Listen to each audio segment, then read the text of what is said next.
अगर आप साहूकारों और सूदखोरों के कर्ज के जाल से परेशान हैं, तो रामदीन की मार्मिक कहानी सुनें। मजबूरी में कर्ज लेकर फंसा रामदीन हिम्मत और कानूनी लड़ाई से मुक्त हुआ।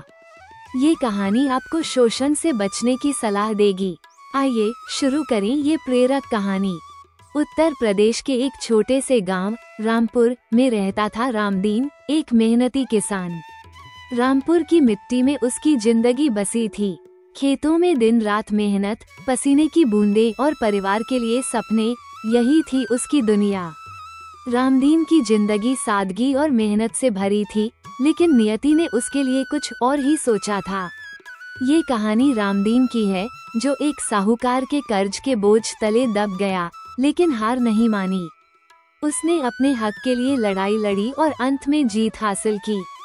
ये कहानी गांव की मिट्टी, मेहनत, विश्वास और न्याय की ताकत की गवाही देती है। अध्याय 1, रामदीन का परिवार और गांव। रामपुर गांव की सुबह सूरज की पहली किरण और खेतों से उठती मिट्टी की सौंधी खुशबू से शुरू होती थी। रामदीन का छोटा सा मिट्टी का घर गांव के बीचों बीच था। उसकी पत्नी सावित्री, 2 बेटियां राधा और मीना और एक बेटा छोटू उसका परिवार था।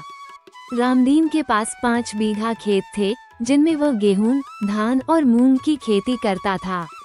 लेकिन पिछले कुछ सालों से बारिश का मिजाज बिगड़ा था। कभी सूखा तो कभी बेमौसम बारिश ने उसकी फसल को बर्बाद कर दिया।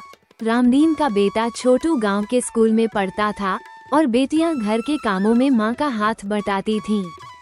सावित्री चाहती थी कि छोटू पढ़ लिखकर गांव से बाहर निकले, शहर में कोई अच्छी नौकरी करे। लेकिन रामदीन की आर्थिक स्थिति दिन ब दिन कमजोर होती जा रही थी। खेतों से होने वाली आमदनी अब परिवार का पेट भरने और बच्चों की पढ़ाई के लिए काफी नहीं थी। गांव में एक साहूकार था, मंगल सेठ। मंगल सेठ का नाम सुनते ही गांव वालों के मुंह पर डर की लकीर खींच जाती थी। वो गांव का सबसे धनी व्यक्ति था, जिसके पास न सिर्फ पैसा था, बल्कि ताकत और रसूख भी था। मंगल सेठ कर्ज देने का धंधा करता था, लेकिन उसका ब्याज इतना ज्यादा था कि लोग कर्ज के जाल में फंसकर अपनी जमीन जायदाद तक गंवा बैठते थे। रामदीन ने हमेशा मंगल सेठ से दूरी बनाए रखी थी, लेकिन नियति ने उसे भी उसी दरवाजे पर ला खड़ा किया। कर्ज की शुरुआत। सावित्री की तबीयत पिछले कुछ महीनों से ठीक नहीं थी। गांव के वैद्य ने बताया कि उसे कोई गंभीर बीमारी है, जिसके लिए शहर के बड़े अस्पताल में जांच और इलाज की जरूरत है। रामदीन ने अपनी सारी जमा पूंजी निकाली, लेकिन वो सावित्री के इलाज के लिए काफी नहीं थी।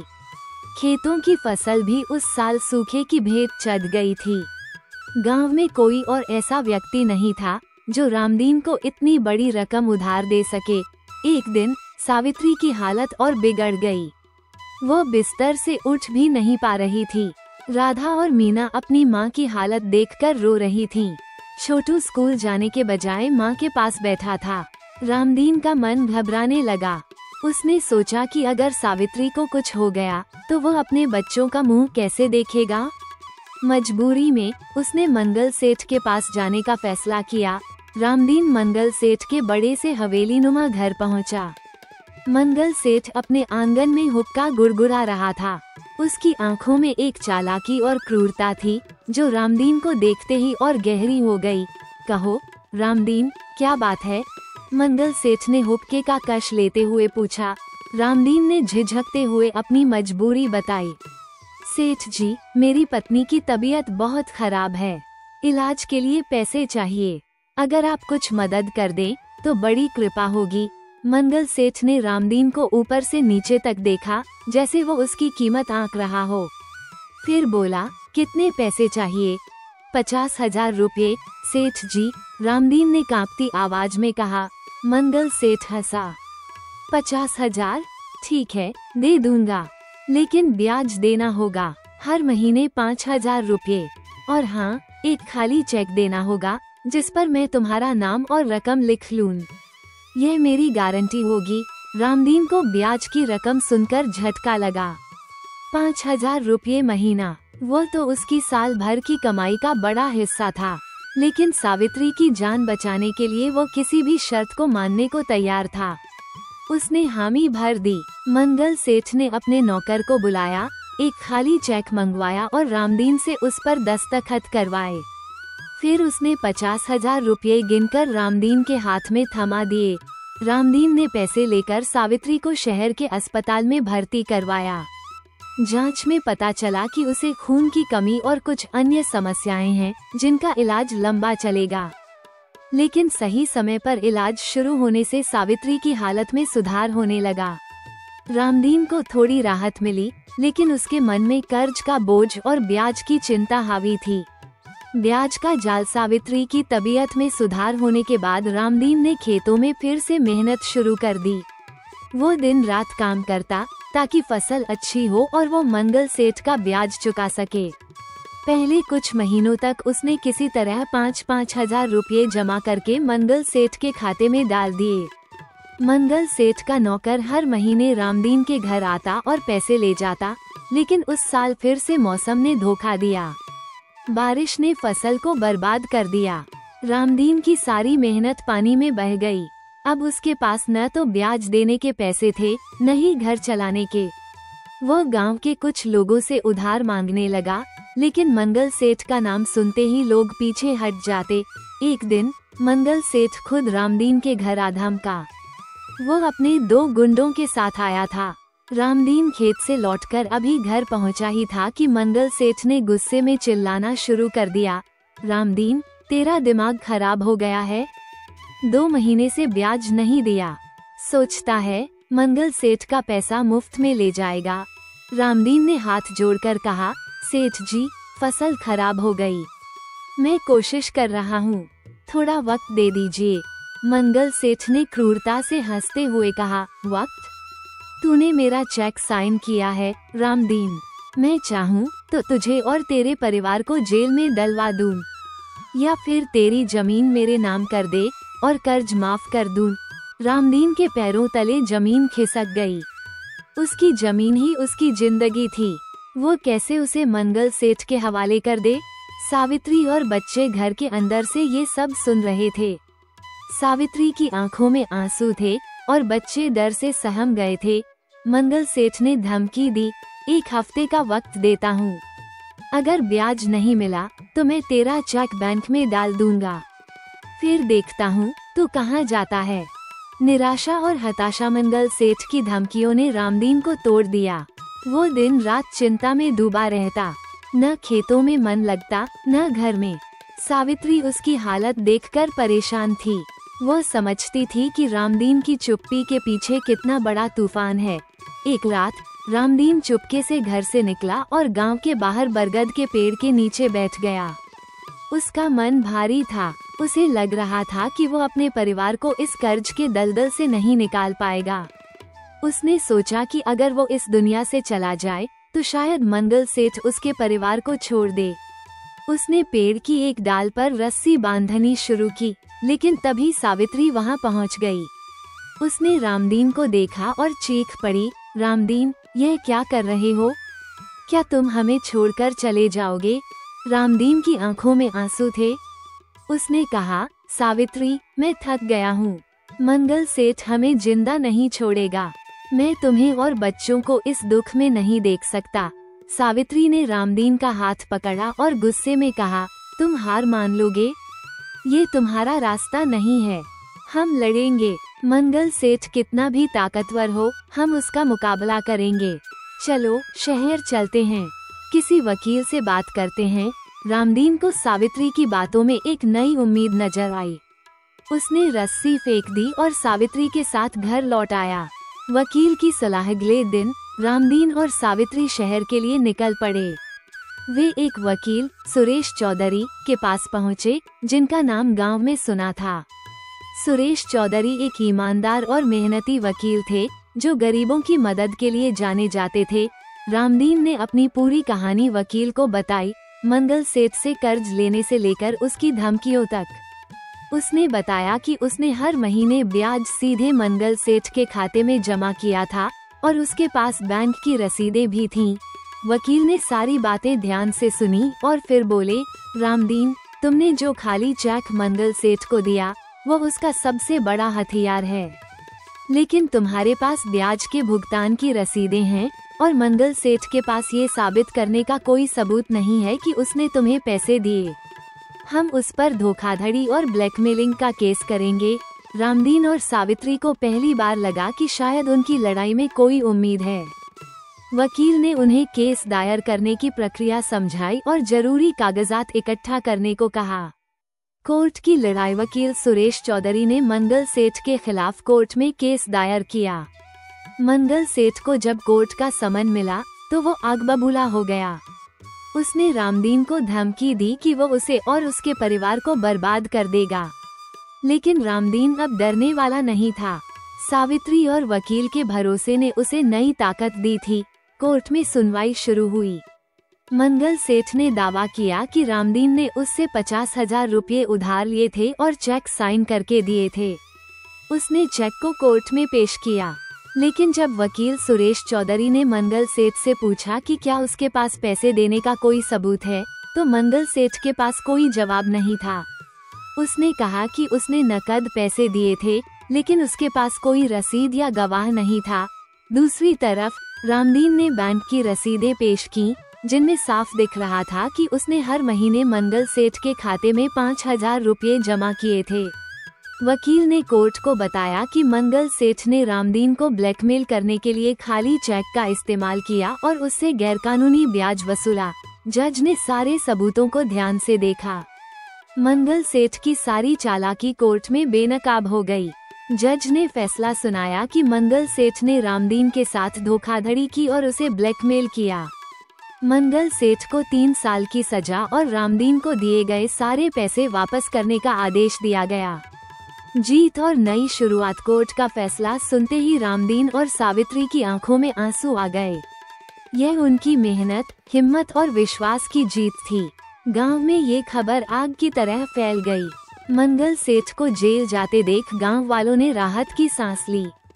कई लोग जो मंगल सेठ के कर्ज के जाल में फंसे थे, अब हिम्मत जुटाने लगे कि वे भी उसके खिलाफ लड़ सकते हैं। रामदीन और सावित्री ने वकील सुरेश चौधरी का दिल से शुक्रिया अदा किया। कोर्ट के आदेश के मुताबिक मंगल सेठ की संपत्ति से रामदीन को उसके पैसे वापस मिले। रामदीन ने उन पैसों से सावित्री का इलाज पूरा करवाया और खेतों में नई फसल बोई। गांव में रामदीन की कहानी एक मिसाल बन गई। लोग कहने लगे कि मेहनत और हिम्मत से कोई भी मुश्किल हार सकती है। रामदीन और सावित्री ने अपने बच्चों को पढ़ाने का फैसला किया ताकि वे भविष्य में ऐसी मुश्किलों का सामना न करें। छोटू ने स्कूल में और मेहनत शुरू कर दी और राधा मीना ने भी पढ़ाई शुरू की। उपसहा रामदीन की कहानी गांव की मिट्टी से शुरू हुई और न्याय की जीत पर खत्म हुई। ये कहानी हमें सिखाती है कि मुश्किलें कितनी भी बड़ी हों, अगर हिम्मत और विश्वास हो तो कोई भी लड़ाई जीती जा सकती है। मंगल सेठ जैसे लोग भले ही ताकत और पैसे के बल पर डराने की कोशिश करें, लेकिन सच और न्याय हमेशा जीतता है। रामदीन और सावित्री की यह कहानी हर उस इंसान के लिए प्रेरणा है जो मुश्किलों से घिरा है, लेकिन हार मानने को तैयार नहीं है। साहूकार अक्सर डराने धमकाने का सहारा लेते हैं, लेकिन कानून आपकी रक्षा करता है। अगर कोई साहूकार गैरकानूनी तरीके से पैसा वसूलने की कोशिश करे तो उसकी शिकायत पुलिस में दर्ज करें। भारतीय दंड संहिता (IPC) की धारा 383 और 506 के तहत ब्लैकमेलिंग और धमकी देना अपराध है। रामदीन की सीख। रामदीन ने मंगल सेठ की धमकियों का डटकर मुकाबला किया और कानून की मदद से जीत हासिल की। भारत में साहूकारों के शोषण और कर्ज के जाल से आम लोगों, खासकर किसानों और ग्रामीणों को बचाने के लिए केंद्र और राज्य सरकारों ने कई कानूनी प्रावधान बनाए हैं। कोर्ट ने भी समय समय पर इन प्रावधानों को लागू करने और उनकी व्याख्या करने में महत्वपूर्ण भूमिका निभाई है। नीचे साहूकारों से बचने के लिए कोर्ट द्वारा समर्थित प्रमुख कानूनी प्रावधान और उपाय दिए गए हैं, जो रामदीन की कहानी जैसे मामलों में मददगार हो सकते हैं। ये प्रावधान वास्तविकता पर आधारित हैं और ग्रामीण परिवेश को ध्यान में रखकर समझाए गए हैं। साहूकारों से बचने के लिए कोर्ट द्वारा समर्थित प्रमुख कानूनी प्रावधान। Money lenders act. प्रत्येक राज्य में अलग अलग। भारत के विभिन्न राज्यों में साहूकारों को नियंत्रित करने के लिए मनी लेंडर्स एक्ट लागू हैं, जैसे उत्तर प्रदेश में Uttar Pradesh regulation of money lending act 1976। इन कानूनों के तहत साहूकारों को राज्य सरकार के पास पंजीकरण कराना अनिवार्य है। बिना लाइसेंस के पैसा उधार देना गैरकानूनी है। ब्याज दरों को नियंत्रित किया जाता है और अत्यधिक ब्याज वसूलना सूदखोरी दंडनीय है। साहूकार को कर्ज के सभी दस्तावेज, लिखित समझौता, ब्याज दर, भुगतान की शर्तें प्रदान करना अनिवार्य है। कोर्ट की भूमिका। कोर्ट ने कई मामलों में साहूकारों के गैरकानूनी ब्याज और धमकियों को अवैध ठहराया है। उदाहरण के लिए, अगर साहूकार ने बिना लाइसेंस कर्ज दिया या अत्यधिक ब्याज वसूला, तो कोर्ट कर्ज को रद्द कर सकता है या ब्याज को कम कर सकता है।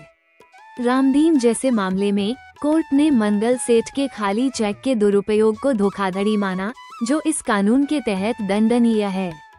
भारतीय दंड संहिता (IPC) और भारतीय न्याय संहिता (BNS) साहूकारों द्वारा धमकी देना, ब्लैकमेल करना या हिंसा का सहारा लेना भारतीय दंड संहिता (IPC) और अब भारतीय न्याय संहिता (BNS) 2023 के तहत अपराध है।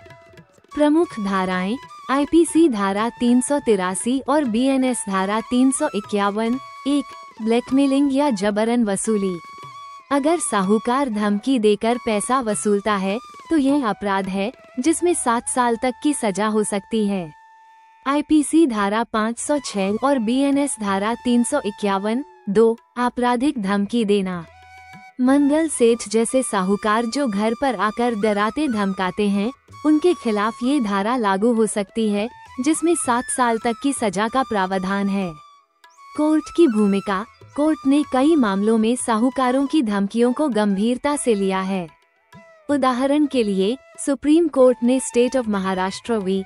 रामचंद्रा 1981 जैसे मामलों में साहूकारों की जबरन वसूली को अपराध माना। रामदीन के मामले में कोर्ट ने मंगल सेठ की धमकियों को ब्लैकमेलिंग के तहत दंडित किया।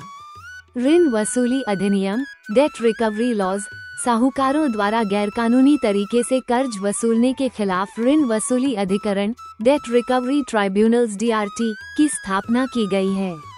ये अधिकरण कर्ज से संबंधित विवादों को सुलझाते हैं। अगर साहूकार गैरकानूनी तरीके से संपत्ति जब्त करता है या अत्यधिक ब्याज वसूलता है, तो पीड़ित DRT में शिकायत कर सकता है।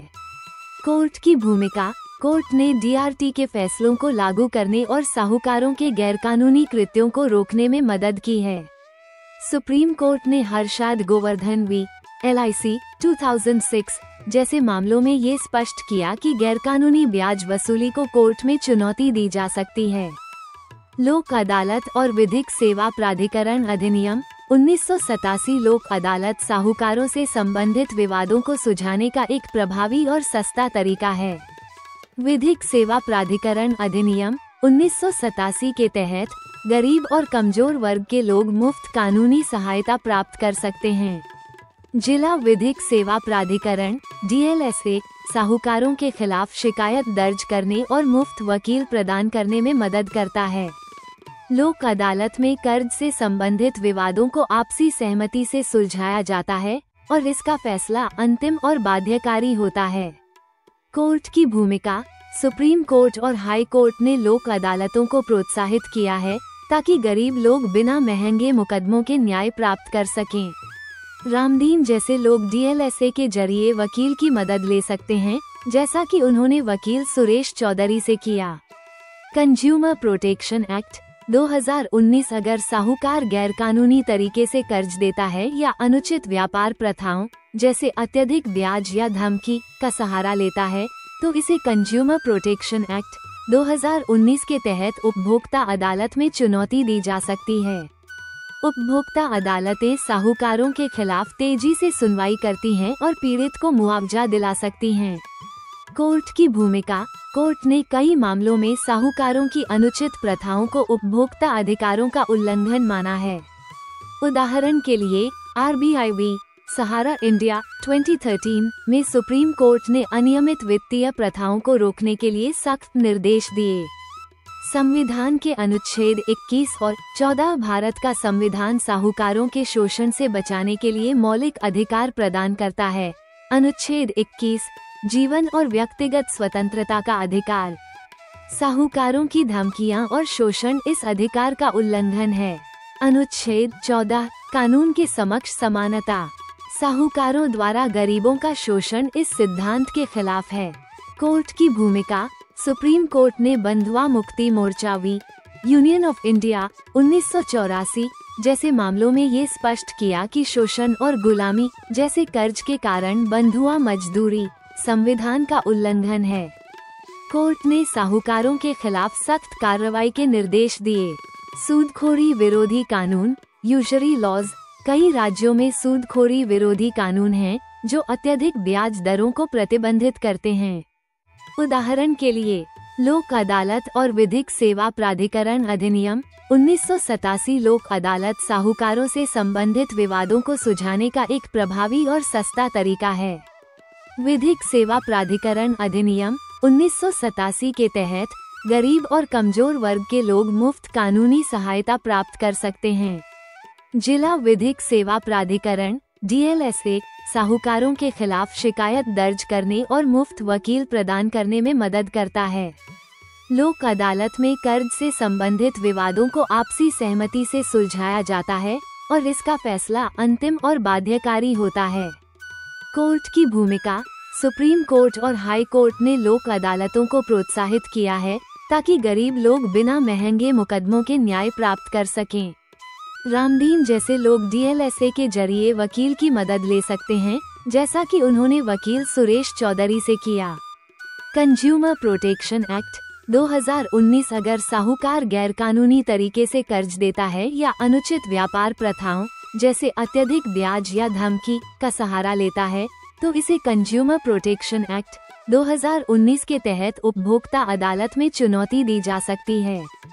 उपभोक्ता अदालतें साहूकारों के खिलाफ तेजी से सुनवाई करती हैं और पीड़ित को मुआवजा दिला सकती हैं। कोर्ट की भूमिका।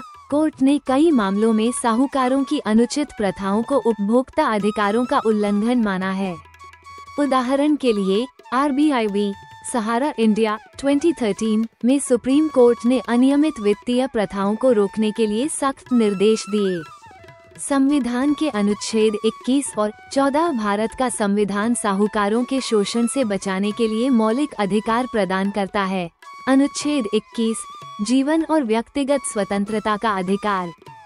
साहूकारों की धमकियां और शोषण इस अधिकार का उल्लंघन है। अनुच्छेद 14 कानून के समक्ष समानता। साहूकारों द्वारा गरीबों का शोषण इस सिद्धांत के खिलाफ है। कोर्ट की भूमिका। सुप्रीम कोर्ट ने बंधुआ Mukti Morcha v. Union of India 1984 जैसे मामलों में ये स्पष्ट किया कि शोषण और गुलामी जैसे कर्ज के कारण बंधुआ मजदूरी संविधान का उल्लंघन है। कोर्ट ने साहूकारों के खिलाफ सख्त कार्रवाई के निर्देश दिए। सूदखोरी विरोधी कानून यूजरी लॉज। कई राज्यों में सूदखोरी विरोधी कानून हैं जो अत्यधिक ब्याज दरों को प्रतिबंधित करते हैं। उदाहरण के लिए Punjab regulation of accounts act 1930 और बिहार मनी लैंडर्स एक्ट 1974 ब्याज दरों को नियंत्रित करते हैं। अगर साहूकार तय सीमा से ज्यादा ब्याज वसूलता है तो पीड़ित कोर्ट में इसे चुनौती दे सकता है और कोर्ट ब्याज को कम कर सकता है या कर्ज को रद्द कर सकता है। कोर्ट की भूमिका। कोर्ट ने State of Karnataka v. Ranganatha 2003 जैसे मामलों में सूदखोरी को अवैध ठहराया और पीड़ितों को राहत दी। भारतीय अनुबंध अधिनियम 1872 साहूकारों द्वारा जबरदस्ती करवाए गए समझौते जैसे खाली चेक या स्टाम्प पेपर पर हस्ताक्षर भारतीय अनुबंध अधिनियम 1872 की धारा 16 के तहत अवैध हो सकते हैं अगर वे जबरदस्ती, धोखाधड़ी या अनुचित प्रभाव के तहत किए गए हों। कोर्ट की भूमिका। कोर्ट ने रामदीन जैसे मामलों में खाली चेक के दुरुपयोग को धोखाधड़ी माना और साहूकार को दंडित किया। सुप्रीम कोर्ट ने Central Inland Water Transport Corporation v. Brojonath 1986 में अनुचित समझौतों को रद्द करने का अधिकार दोहराया। साहूकारों से बचने के लिए व्यवहारिक कदम। कोर्ट और कानून के आधार पर रामदीन की कहानी से प्रेरित होकर यहाँ कुछ व्यवहारिक कदम दिए गए हैं जो कोर्ट द्वारा समर्थित कानूनी प्रावधानों का उपयोग करके साहूकारों से बचने में मदद कर सकते हैं। कानूनी सहायता लें। जिला विधिक सेवा प्राधिकरण DLSA से मुफ्त कानूनी सहायता प्राप्त करें। ये गरीबों और कमजोर वर्गों के लिए मुफ्त वकील और सलाह प्रदान करता है। लोक अदालत में साहूकार के साथ विवाद सुलझाने की कोशिश करें, जो तेज और सस्ता है। रामदीन ने वकील सुरेश चौधरी की मदद ली, जो DLSA जैसे संसाधनों के जरिए उपलब्ध हो सकता है। साहूकार की शिकायत दर्ज करें। अगर साहूकार धमकाता है या गैरकानूनी ब्याज वसूलता है, तो स्थानीय पुलिस में IPC धारा 383, 506 या BNS धारा 351 के तहत शिकायत दर्ज करें। जिला मजिस्ट्रेट या कलेक्टर के पास साहूकार के गैरकानूनी लाइसेंस या सूदखोरी की शिकायत करें। रामदीन ने कोर्ट में मंगल सेठ की धमकियों को ब्लैकमेलिंग के रूप में पेश किया, जिसके आधार पर सजा हुई। दस्तावेज संभाल कर रखें। कर्ज लेते समय सभी दस्तावेज, लिखित समझौता, रसीदें, बैंक ट्रांसफर का रिकॉर्ड संभाल कर रखें। रामदीन ने ब्याज भुगतान की रसीदें रखीं, जिसने कोर्ट में उसकी जीत सुनिश्चित की। खाली चेक या स्टाम्प पेपर पर हस्ताक्षर करने से बचें। अगर जबरदस्ती हस्ताक्षर करवाए गए हैं, तो कोर्ट में इसे धारा 16 भारतीय अनुबंध अधिनियम के तहत चुनौती दें। उपभोक्ता अदालत का सहारा लें। अगर साहूकार अनुचित ब्याज या धमकी देता है, तो कंज्यूमर प्रोटेक्शन एक्ट 2019 के तहत जिला उपभोक्ता फोरम में शिकायत करें। ये कोर्ट की तुलना में तेज और कम खर्चीला है। रामदीन जैसे लोग उपभोक्ता अदालत में मंगल सेठ की गैरकानूनी वसूली को चुनौती दे सकते हैं। सहकारी समितियों और सरकारी योजनाओं का उपयोग करें। साहूकारों के बजाय किसान क्रेडिट कार्ड, प्रधानमंत्री मुद्रा योजना या स्वयं सहायता समूह SHG से कम ब्याज पर कर्ज लें। कोर्ट ने कई मामलों में सरकारी योजनाओं को प्रोत्साहित किया है, ताकि लोग साहूकारों पर निर्भर न रहें। रामदीन ने अपनी जीत के बाद सहकारी समूह बनाया, जो इस दिशा में एक कदम था। जागरूकता और सामूहिक प्रयास गांव में पंचायत, NGO या स्कूलों के जरिए साहूकारों के शोषण के खिलाफ जागरूकता फैलाएं। कोर्ट ने बंधुआ मुक्ति मोर्चा जैसे मामलों में सामूहिक जागरूकता और संगठन को शोषण के खिलाफ प्रभावी माना है। रामदीन और सावित्री ने गांव में सभा बुलाकर दूसरों को प्रेरित किया, जो कोर्ट द्वारा समर्थित सामुदायिक प्रयासों का उदाहरण है।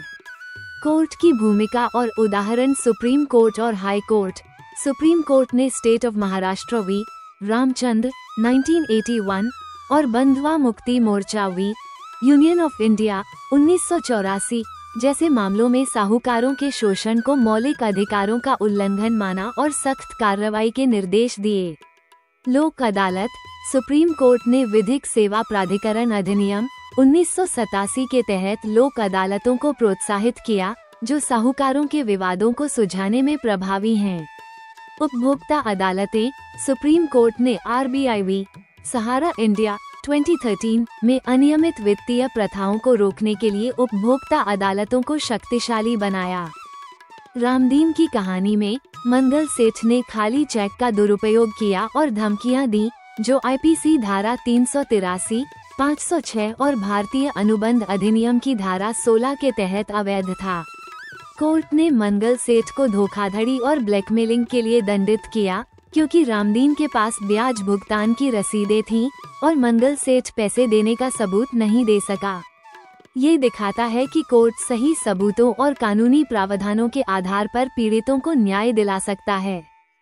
साहूकारों से बचने के लिए भारत में कई कानूनी प्रावधान मौजूद हैं, जैसे money lenders act, IPC BNS, ऋण वसूली अधिनियम, लोक अदालत, कंज्यूमर प्रोटेक्शन एक्ट और संवैधानिक अधिकार। कोर्ट ने इन प्रावधानों को लागू करने और साहूकारों के शोषण को रोकने में महत्वपूर्ण भूमिका निभाई है। रामदीन जैसे लोग इन कानूनों का उपयोग करके साहूकारों के जाल से बच सकते हैं। जरूरी है कि लोग जागरूक रहें, दस्तावेज संभाल कर रखें और कानूनी सहायता लें। गांव में सामूहिक प्रयास और सरकारी योजनाओं का उपयोग साहूकारों की ताकत को खत्म करने का सबसे प्रभावी रास्ता है। अगर आपके क्षेत्र में कोई विशिष्ट मनी लेंडर्स एक्ट या कानून लागू है, तो स्थानीय DLSA या वकील से संपर्क करें। लेन देन हमेशा ऑनलाइन माध्यम से ही करें। कभी भी ब्याज या कोई भी राशि नकद हाथ में न दें। भुगतान केवल बैंक खाते के माध्यम से ही करें। सतर्क रहें, सुरक्षित रहें, धोखाधड़ी से बचें। धन्यवाद।